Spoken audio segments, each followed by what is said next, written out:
going to start off with the discovery of cocaine in the White House. It has rocked the Biden administration. The incident has not only prompted an in-depth probe, but also subjected the White House to a barrage of questions as to how the drug made its way into the highly guarded complex and what is planning to be done next. White House Press Secretary Karine Jean-Pierre had to face a flood of questions after it was announced that the powder found in the West Wing tested as cocaine. Jean-Pierre said that the matter is being investigated by the Secret Service. She expressed confidence that the agency will get to the core of the issue. Upon being asked about if the White House is considering to put all its staff under a drug test, she said all such measures are under consideration. Where this was discovered is a heavily traveled area where many White House, West Wing, I should be even more specific, West Wing visitors come through this particular area. I just don't have anything more to share. It is under investigation by the Secret Service. This is in their purview, and so we're going to allow certainly the investigation to continue, and we have confidence that the Secret Service will get to the bottom of this.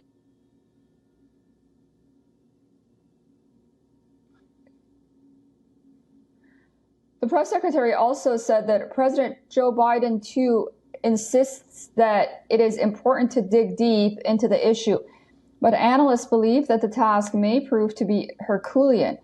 This is because cocaine was found in a cubbyhole in the entry area of the West Wing. Visitors are allowed to take a tour of some parts of the complex and are required to deposit their electronic devices and other belongings at the entrance. Moreover, the White House has certified that the Bidens were out of town for the holiday weekend when the cocaine was found. The incident has renewed the debate on America's drug problem and crisis. A potent synthetic opioid drug, fentanyl, is becoming a menace to the country, an epidemic, if you may. The daughter of Oscar-winning actor Robert De Niro says that her son was sold fentanyl-laced pills before he died. Fentanyl is approximately 100 times more potent than morphine and 50 times more potent than heroin. The United States has been pointing to China's role in the opioid crisis since the precursors do come from China. In recent years, the drug has fueled a surge in U.S. opioid overdose deaths, widely used in hospitals during anesthesia and for pain relief.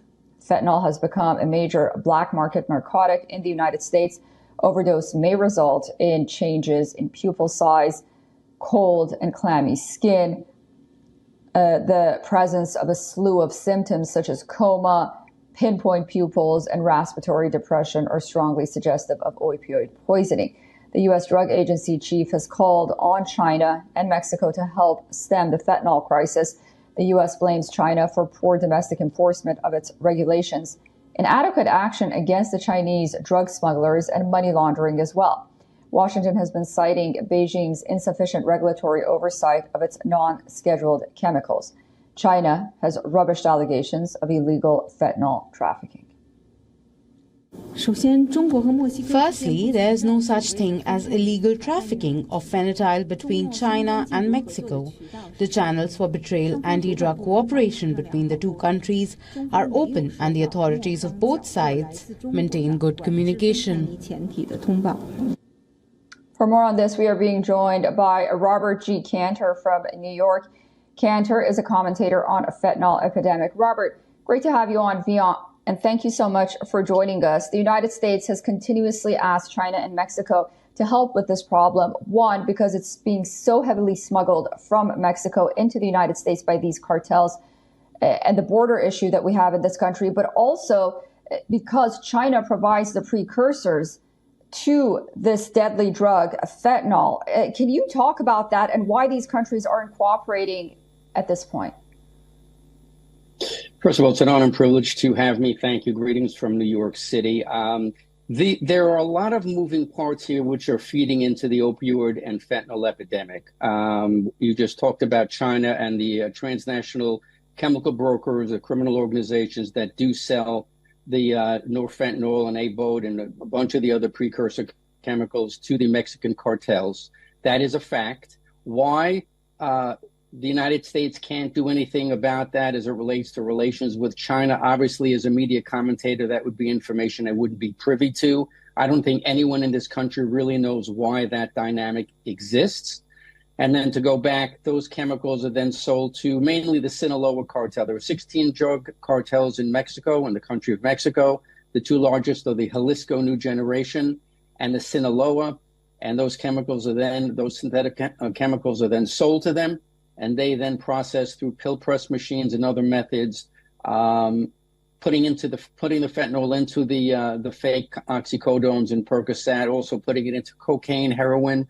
And then most of that is smuggled through illegal entry points. And I would offer to you, as I just did an interview on WABC radio here yesterday, that there are some other things I don't think we all know about that don't make sense relating to this prolific epidemic, because the overdose deaths numbers keep going up. And as the strongest military in the world, you would wonder why that would be.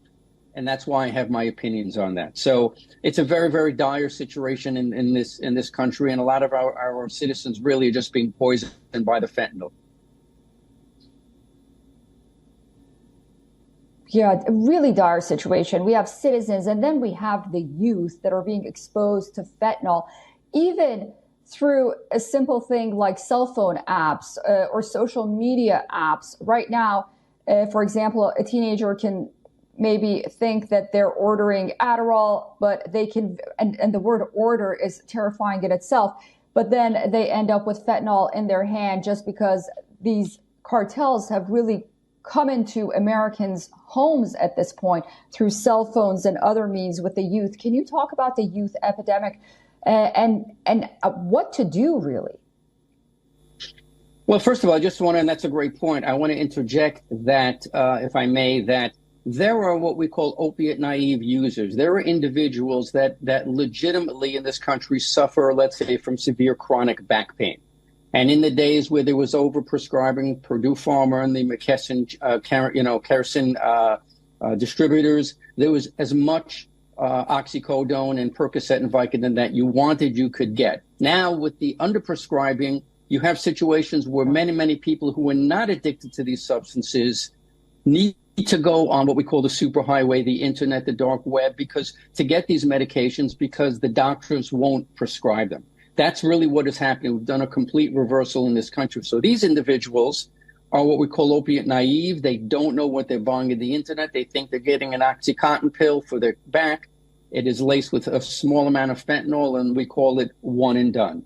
Unfortunately, there are laws, I believe it's Section 230, I don't have it in front of me, that shields, federal law that shields the social media companies from having to release certain information regarding their platforms and communications on their platforms. This has been a real sticking point. There have been congressional hearings on this matter, and they also feel that they have their rights as well to protect their users. It's just one of the many complicated moving parts in this fentanyl epidemic. And unfortunately, a 12-year-old, a 13-year-old can go on.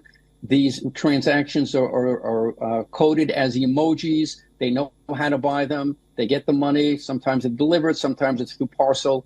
And as we say, they're dropping like flies.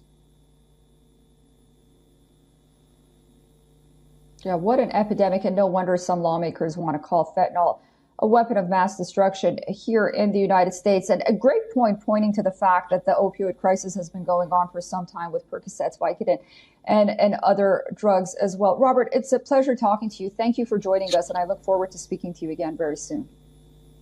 Honor and privilege. Thank you so much.